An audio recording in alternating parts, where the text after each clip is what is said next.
Doctor Dharmesh Kumar Prajapati છે, પ્રભારી કુલ સચિવ તરીકે રાષ્ટ્રીય રક્ષા યુનિવર્સિટીમાં કામ કરું છું.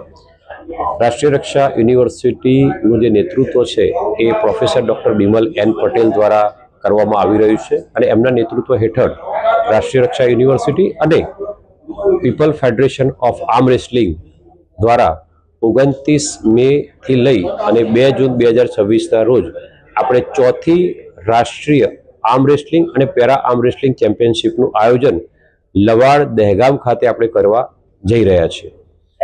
આ આયોજનની અંદર અત્યારે હાલ અમારી પાસે 780 કરતાં વધારે ખેલાડીઓએ રજીસ્ટ્રેશન કરાવી દીધું છે. અમને પૂરેપૂરો વિશ્વાસ છે કે આવનારા દિવસોની અંદર લગભગ આ રજીસ્ટ્રેશન વધીને 1000 કરતાં વધારે જશે અને જેમાં 150 કરતાં વધારે હાલ મહિલાઓએ ભાગ લીધેલો છે. 40 જેટલા રેફરીઓ પણ ત્યાં હાજર હશે.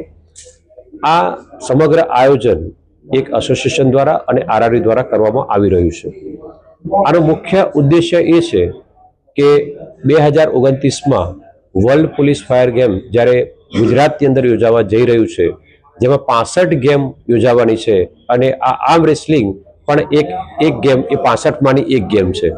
એટલે અમને ખૂબ જ આનંદ છે અને ગૌરવ છે કે અત્યારે હાલ રાષ્ટ્રીય રક્ષા યુનિવર્સિટી ગુજરાત આનું એક નેતૃત્વ કરી રહી છે, જેનાથી આપણને ખૂબ જ એનો બહોળો અનુભવ પ્રાપ્ત થશે.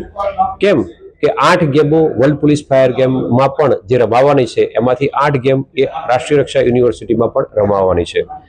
અમને ખૂબ જ આનંદ થાય છે મીડિયાકર્મી અને બધા લોકોનો કે તેમને ખૂબ જ સહકાર આપ્યો છે અને આપ લોકો પણ ત્યાં આ ઇવેન્ટ થવાની છે એમાં જરૂરથી આવો.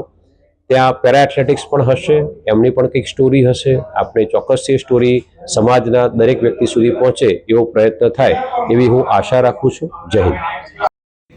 स्टार्ट किया था यहाँ पे नाम बड़ी बना के. जब 2013 में हम लोगों ने स्टार्ट किया तो ओनली स्टेट चैंपियनशिप के अंदर 15 to 20 पीपल्स पार्टिसिपेशन किया था, जबकि आज के दौर के अंदर गुजरात